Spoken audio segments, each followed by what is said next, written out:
Some women are chosen immediately. Some are tolerated politely. And some are quietly ruled out before they even realize they were being assessed. Bridgerton shows you exactly why. It's not about beauty. All three women are beautiful.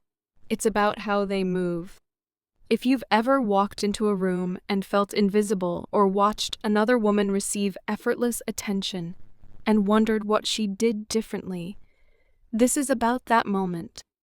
Tonight, we're looking at 3 feminine archetypes hiding in plain sight: the rewarded feminine, the overlooked feminine, the competitive feminine. Same ballroom, same rules, very different outcomes. And if you're honest, you've been at least 2 of them.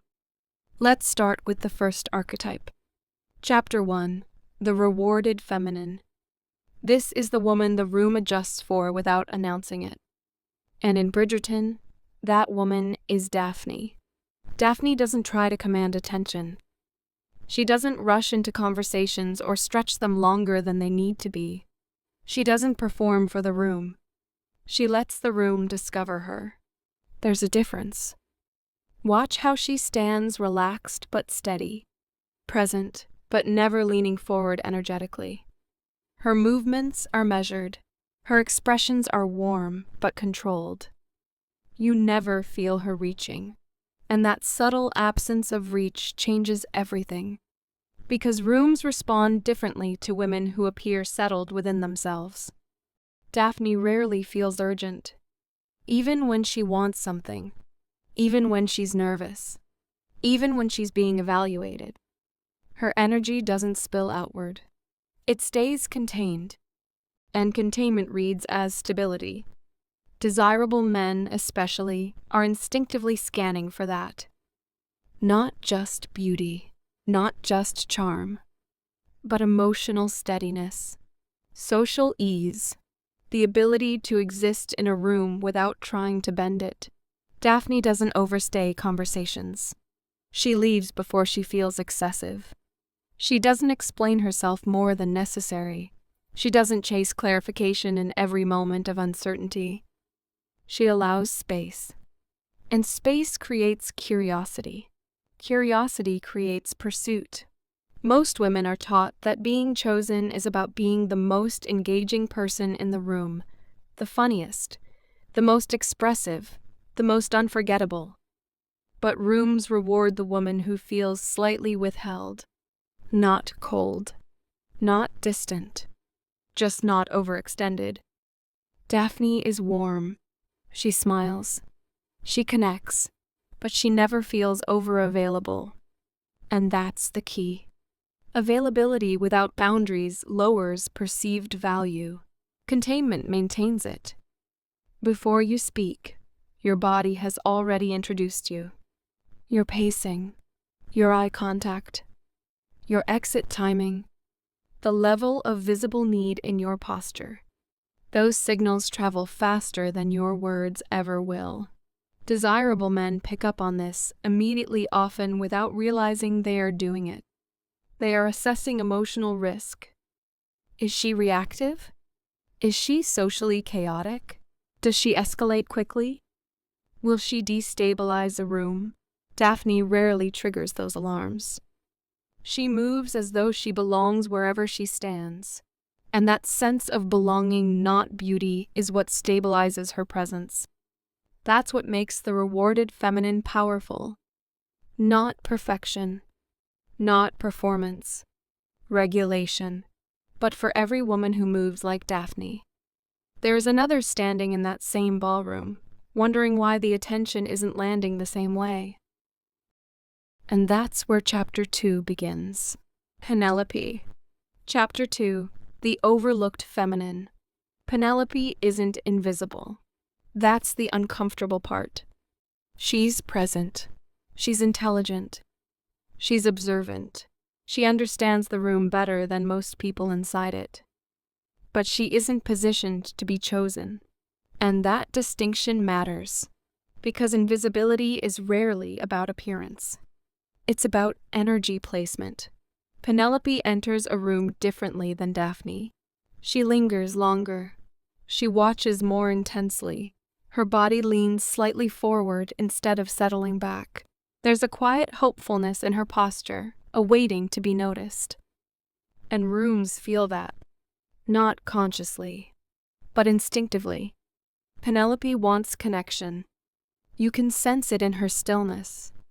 You can feel it in the way she hovers near conversations she hopes will open toward her. And there's nothing wrong with wanting to be seen. But desire without containment reads as availability, and availability without invitation lowers intrigue. This is where many women recognize themselves. You've been in spaces where you were fully present, dressed well, prepared, emotionally open, and still not prioritized. It feels unfair. It feels confusing. But often, it isn't about beauty or intelligence. It's about subtle signals. Penelope's nervous system is louder than Daphne's. Not verbally, energetically. There's anticipation in her presence. A slight urgency. A hope that this will be the moment she is finally chosen. Desirable men are sensitive to urgency, not because they dislike emotion, but because urgency implies instability. It implies expectation, and expectation creates pressure. Daphne feels like ease. Penelope feels like hope. Hope is beautiful. But in early attraction dynamics, hope can accidentally feel heavy. Penelope also overextends socially. She stays longer in conversations that have already cooled. She gives more information than is being asked for. She attempts to compensate for lack of attention with effort. Effort rarely replaces positioning. That's the hard truth. When you try to earn what should be naturally drawn toward you, the dynamic shifts. The room recalibrates. You move from mystery to availability, from intrigue to reassurance. And reassurance is rarely pursued. Now here's where this becomes instructional. The overlooked feminine is not flawed. She is simply uncontained. Her warmth spills before it is invited. Her loyalty shows before it is secured. Her attention attaches before it is reciprocated. And that early attachment reduces leverage. Penelope does not lack beauty. She lacks distance. Distance does not mean coldness. It means pacing. It means allowing attention to move toward you without rushing to meet it halfway. It means not filling silence, not explaining more than necessary, not staying where you feel uncertain just to prove you can handle it. Desirable men are not only attracted to beauty, they are attracted to emotional steadiness. They want to feel that choosing you will not require managing your insecurity. Penelope's inner world is rich, but it leaks. And leaking vulnerability before safety is established shifts perception. You may relate to this more than you'd like. Being overly available, overanalyzing silence, replaying conversations, trying to adjust yourself mid-room. Those micro-adjustments communicate more than your outfit ever will. The overlooked feminine is often the most emotionally intelligent woman in the room. But emotional intelligence without regulation becomes self-exposure. And early exposure removes mystery. Mystery is not about hiding who you are. It's about timing. Penelope eventually evolves. But early on, she moves from longing rather than belonging. And longing feels different. It feels slightly forward, slightly reaching, slightly hoping. And rooms respond accordingly.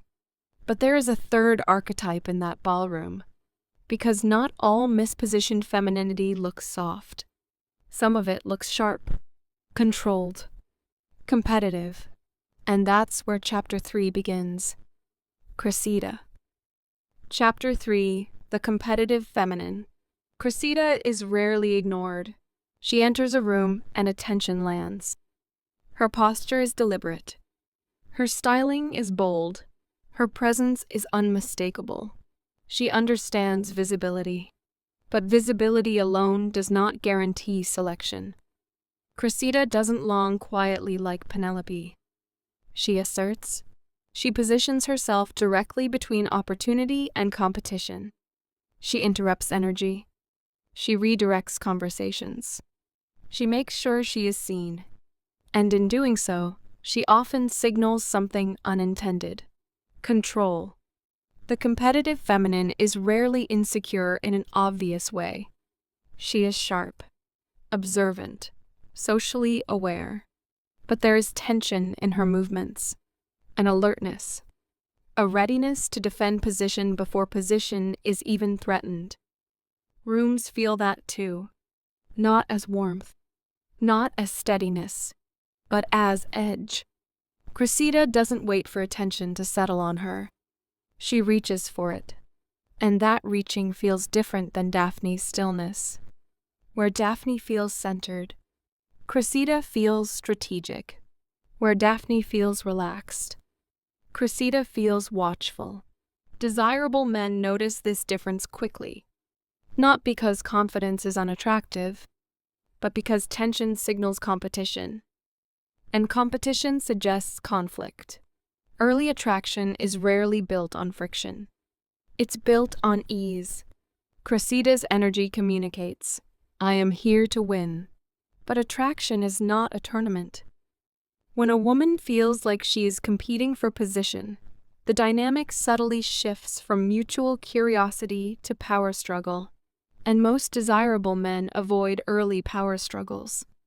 Not because they dislike strong women, but because early friction predicts long-term instability. The competitive feminine often develops after being overlooked. It is a protective evolution. If softness didn't work, sharpen. If waiting didn't work, assert. If hoping didn't work, control. Cressida's posture makes sense. She refuses invisibility. But in refusing invisibility, she abandons softness. And that abandonment changes the atmosphere around her. You've seen this in real life. The woman who commands the room but rarely keeps it.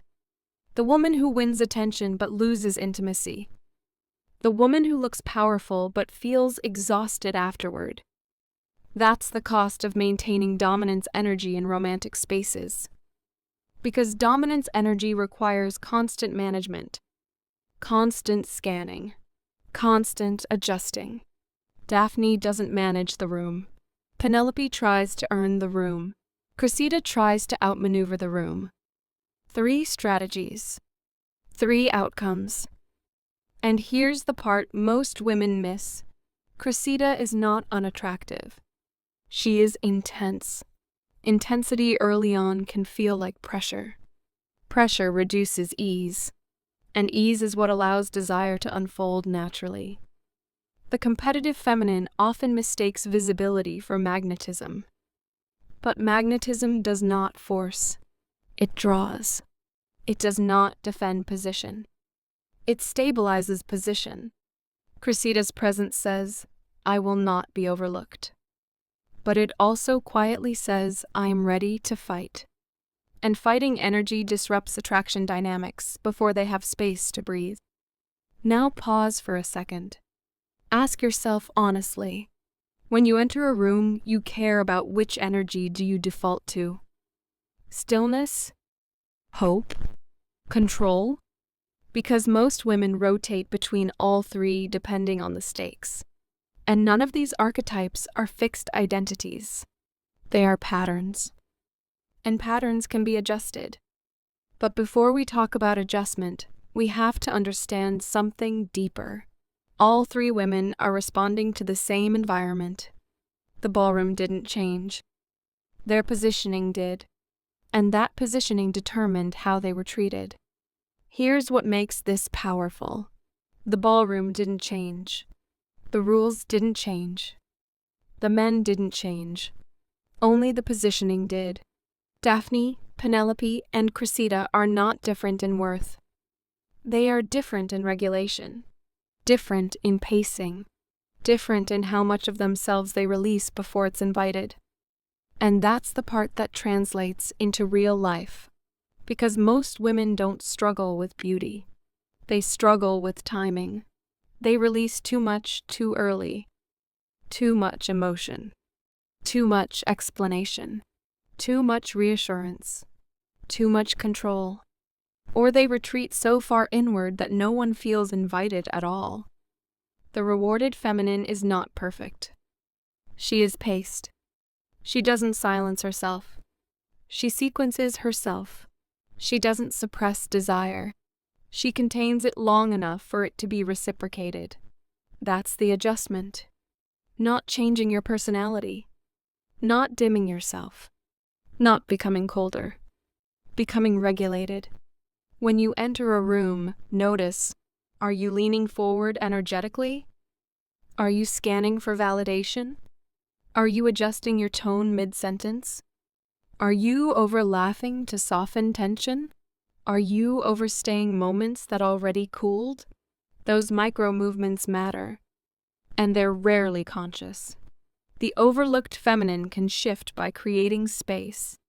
Speak slightly less. Leave slightly earlier.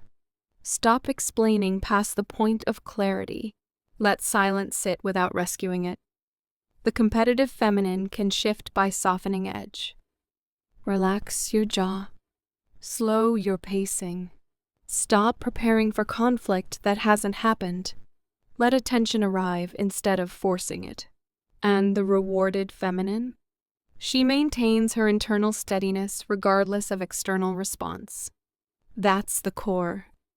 Not whether someone chooses you, but whether your posture changes when they don't. Because true magnetism isn't about being selected. It's about being centered. Desirable men are not looking for perfection. They're looking for ease. They want to feel that choosing you will not destabilize their world. And ease doesn't come from silence. It comes from self-possession. That's what Daphne embodies. That's what Penelope learns. That's what Cressida resists. And none of them are fixed identities. You can move between them. You probably already do. The goal isn't to become someone else. It's to notice when you're leaking energy you could be containing. Notice when you're competing unnecessarily. Notice when you're hoping instead of belonging. And then adjust. That's positioning. That's feminine leverage. And that's something you can practice in any room, modern, corporate, romantic, social. Because rooms are always assessing. And before you ever speak, you've already communicated something. If this kind of analysis changes how you move in the world, subscribe. We're breaking down the psychology of feminine positioning across culture, romance, and real-life dynamics, not to criticize women, but to give you tools. Next, we're going deeper into how ritual and quiet power shape perception, and why certain women feel grounded no matter the pressure. Because once you understand the pattern, you stop fighting the room. And when you stop fighting the room shifts.